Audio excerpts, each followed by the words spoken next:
आज मैं अपने वीडियो में सेल में प्रेजेंट एक बहुत ही इंपॉर्टेंट ऑर्गेनल या कंपोनेंट को डिफ़ाइन करूँगी, उसकी टाइप्स डिफ़ाइन करूँगी, उसके फंक्शंस डिफ़ाइन करूँगी।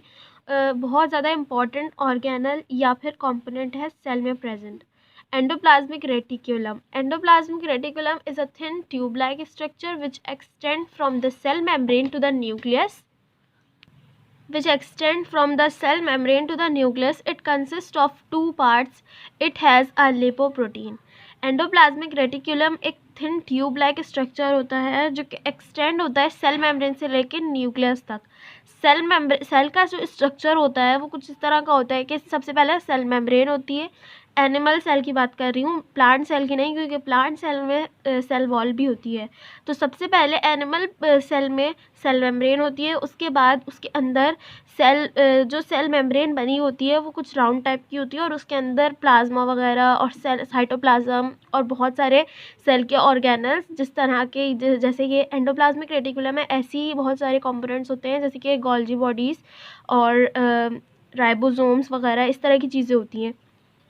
तो न्यूक्लियस से लेकर सेल मेम्ब्रेन तक ये अटैच होते हैं, मतलब कि सेल मेम्ब्रेन से जो भी चीज़ अंदर जाती है वो पहले एंडोप्लाज्मिक रेटिकुलम में एंटर होती है, उसके बाद वो न्यूक्लियस तक पहुंचती है। It consist of two parts. इसके दो पार्ट्स होते हैं, मतलब कि इसकी टू टाइप्स होती है। और it has a lipoprotein.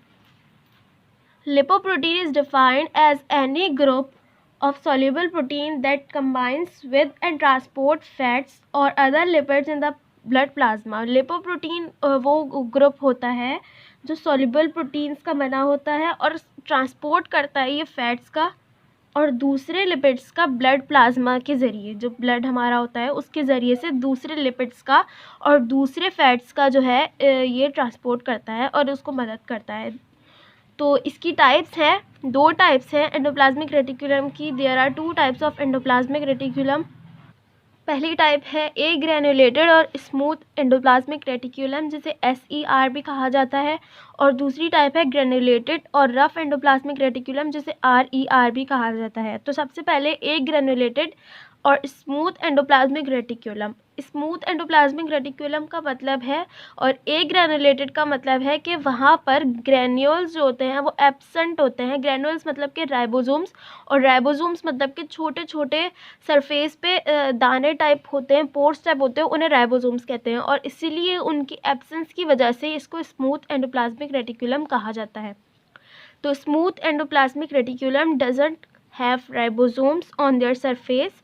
Smooth endoplasmic reticulums की सरफेस पर राइबोसोम्स नहीं होते। It is found in steroid producing cells जैसे fat cells, liver and muscles. और ये पाए जाते हैं एस्टेरॉइड प्रोड्यूसिंग सेल्स में, जैसे कि फैट सेल्स होते हैं हमारे, लिवर और मसल के सेल में स्मूथ एंडोप्लाज्मिक रेटिकुलम पाए जाते हैं।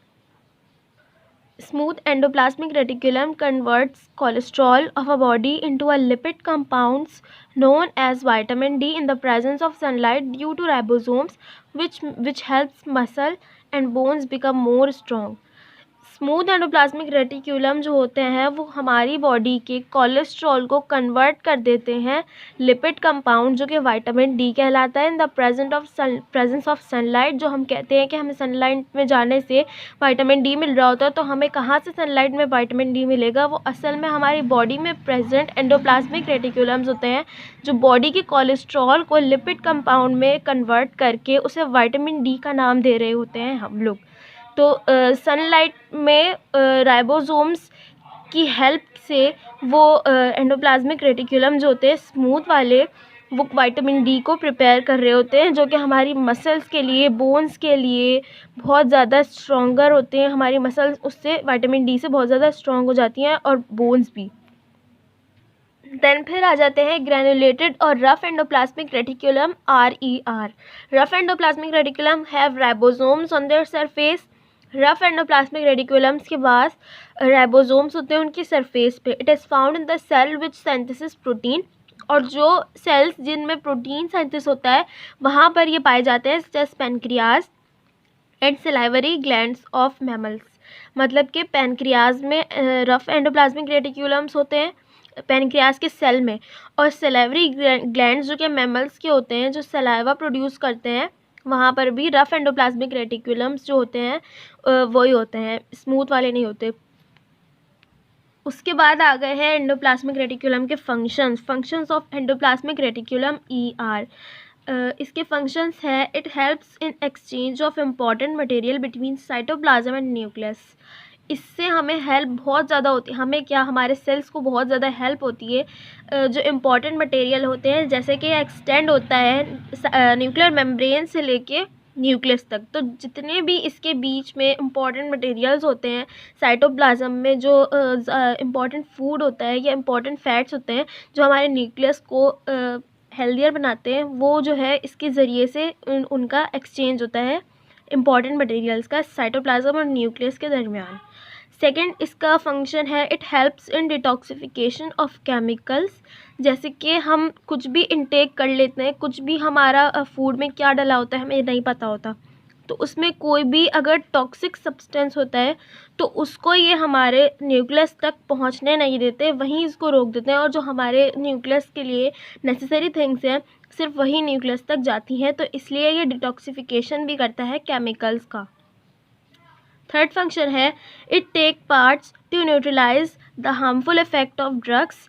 ये मतलब कि जो हार्मफुल इफ़ेक्ट होते हैं ड्रग्स के, ड्रग्स मतलब ये वो वाली ड्रग्स नहीं है, मेडिसिन्स वाली ड्रग्स हैं, जो मेडिसिन्स के साइड इफ़ेक्ट्स होते हैं उसको न्यूट्रलाइज कर देते हैं एंडोप्लाज्मिक रेटिकुलम, जिससे हमारी बॉडी को कुछ ज़्यादा नुकसान नहीं होता।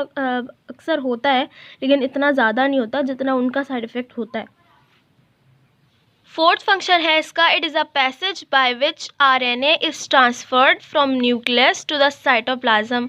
ये पैसेज है, ये रास्ता है जिसके ज़रिए से RNA जो होता है हमारा राइबो न्यूक्लिक एसिड, वो ट्रांसफ़र होता है न्यूक्लियस से लेके साइटोप्लाज्म तक। क्योंकि हमारे जो DNA और हेरिडिटी मटेरियल होते हैं वो सारे न्यूक्लियस में प्रेजेंट होते हैं, मतलब कि क्रोमोसोम्स और जो हमारी जीन में प्रेजेंट स्ट्रक्चर्स वगैरह होते हैं वो सब हमारे न्यूक्लियस में होते हैं। तो न्यूक्लियस से लेकर साइटोप्लाज्म तक ये एक पैसेज होता है जिसके ज़रिए से राइबो न्यूक्लिक एसिड जो होता है वो ट्रांसफ़र होता है। देन फिर इसका फंक्शन है, it synthesis protein due to the presence of ribosomes. क्योंकि इसके ऊपर राइबोसोम्स प्रेजेंट होते हैं, रफ एंडोप्लाज्मिक रेटिकुलम की बात हो रही है कि उसके ऊपर राइबोसोम्स प्रेजेंट होते हैं, इसलिए वो प्रोटीन की सिंथेसिस में बहुत ज़्यादा पार्ट लेता है उसमें, प्रोटीन की सिंथेसिस में, ड्यू टू राइबोसोम्स। लास्ट इसका फंक्शन है, स्मूथ एंडोप्लाज्मिक रेटिकुलम के लिए फंक्शन है जो मैं पहले भी बता चुकी हूँ कि smooth endoplasmic reticulum converts all the cholesterol of a body into a lipid compound called vitamin D in the presence of sunlight which makes muscle and bone stronger and healthier. Smooth endoplasmic reticulum के लिए ये बात है जो कि convert करते हैं cholesterol हमारी बॉडी का लिपिड कंपाउंड में, जिसे विटामिन डी कहा जाता है, in the presence of sunlight की मौजूदगी में, जिससे हमारे मसल्स और बोन्स बहुत ज़्यादा स्ट्रॉन्ग और हेल्दी बनते हैं। एंडोप्लाज्मिक रेटिकुलम कुछ इस तरह से होते हैं जिनके ट्यूब लाइक स्ट्रक्चर होता है और उनकी बॉडी में, उनकी सरफेस पे इस तरह के राइबोसोम्स प्रेजेंट होते हैं जो प्रोटीन की सिंथेसिस में पार्ट ले रहे होते हैं। और ये जो है स्मूथ एंडोप्लाज्मिक रेटिकुलम नहीं है, ये रफ एंडोप्लाज्मिक रेटिकुलम है, क्योंकि इनकी बॉडीज़ पर राइबोसोम्स प्रेजेंट है। स्मूथ वाले जो होते हैं उनकी बॉडी पे, उनकी सरफेस पे राइबोसोम्स नहीं होते, वो होते इसी तरह के।